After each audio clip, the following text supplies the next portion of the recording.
people already shooting at the apartment, so maybe people landed there before I saw. Yeah. Alright.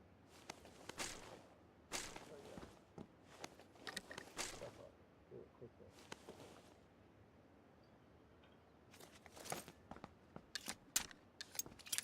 There's armor in here for you, dude.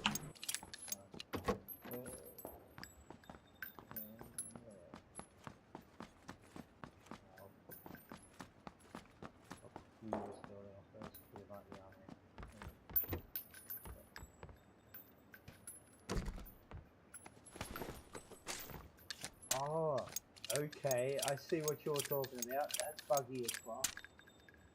What? Reloading the revolver and you open a door in the middle of it, it just keeps dropping shells the whole time until you finish the whole reload.